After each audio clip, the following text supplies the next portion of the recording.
देखिए हर खबर यहीं पर। सब्सक्राइब कीजिए TV9 भारतवर्ष।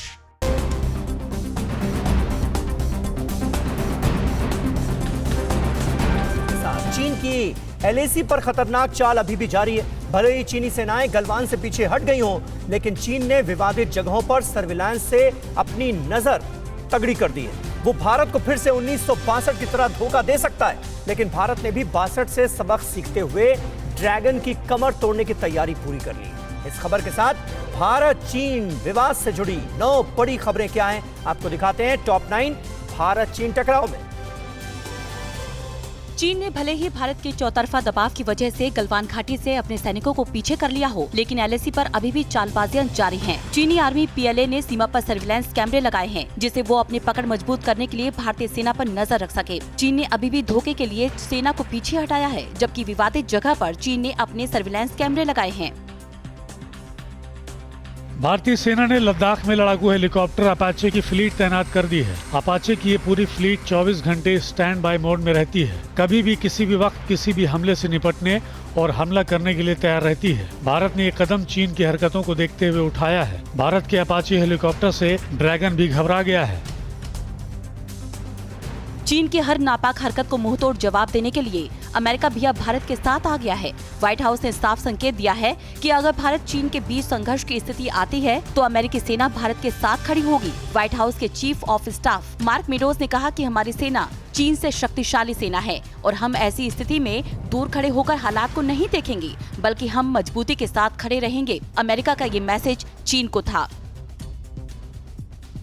भारत के बाद अमेरिका भी चीन पर डिजिटल स्ट्राइक करने की तैयारी में है। अमेरिका के विदेश मंत्री माइक पोम्पियो ने कहा कि अमेरिका भी टिकटॉक समेत कई चाइनीज ऐप पर बैन लगाने की सोच रहा है। फिलहाल अभी इसे राष्ट्रपति ट्रंप के सामने नहीं रखा गया है। पोम्पियो ने कहा कि हम नहीं चाहते कि लोगों की निजी जानकारी चीन के पास जाए, इसलिए चाइनीज ऐप पर प्रतिबंध के बारे में सोचा जा रहा है।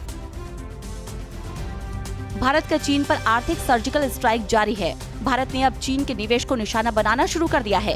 भारत अब प्रमुख स्टार्टअप में चीनी निवेश को पूरी तरह से बंद करने की तैयारी में जुट गया है। इसका सबसे बड़ा असर चीनी कंपनी जोमेटो, अलीबाबा समेत कई कंपनियों पर पड़ेगा, क्योंकि भारत में निवेश के लिए नए नियम बनाने के बाद चीन से होने वाली फंडिंग खतरे में पड़ जाएगी। जोमेटो का बाजार में निवेश 22,000 करोड़ से ज्यादा का है।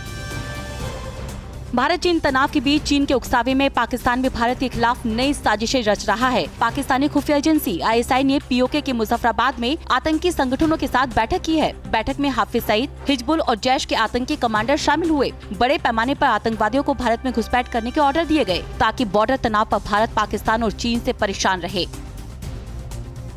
चीन की जी हजूरी करने पर इमरान के खिलाफ POK के मुजफ्फराबाद में प्रदर्शन तेज हो गया है। इमरान सरकार मुजफ्फराबाद में चीन को नीलम झेलम नदी पर हाइड्रो प्रोजेक्ट लगवाने में मदद कर रही है, जिसे अवैध निर्माण बताते हुए वहां के लोग इमरान सरकार और चीन के खिलाफ सड़कों पर उतर आए हैं। प्रदर्शनकारियों के माने तो चीन मुजफ्फराबाद का पर्यावरण और नदियां खत्म करने में लगा है और इमरान सरकार उसकी मदद कर रही है। गलवान घाटी हिंसक झड़प के बाद भारत अपनी तैयारियों में कोई कमी नहीं छोड़ना चाहता। भारत बॉर्डर रोड ऑर्गेनाइजेशन दुनिया की सबसे ऊंची जगह लेह के खारदुला ला पर डबल लेन रोड बना रहा है, ताकि सियाचिन ग्लेशियर तक जाने का रास्ता आसान हो सके। पहले सेना हेलीकॉप्टर से यहाँ पहुँचती थी, लेकिन रास्ता बनने पर सेना के काफिले यहाँ आसानी से पहुँच पाएंगे। भारत की तैयारी से चीन के होश उड़े हुए हैं। लद्दाख में BRO यानी सीमा सड़क संगठन ने लेह के पास 3 पुलों का निर्माण किया, जो सामरिक दृष्टिकोण से बेहद महत्वपूर्ण है। इन पुलों के जरिए भारतीय सेना और सिविलियनों की आवाजाही आसान हो जाएगी और सेना के टैंक आसानी से LAC तक पहुंच जाएंगे। NH1 पर बना ये पुल मात्र 3 महीने में तैयार किया गया, जो भारी से भारी वजन को उठा सकता है।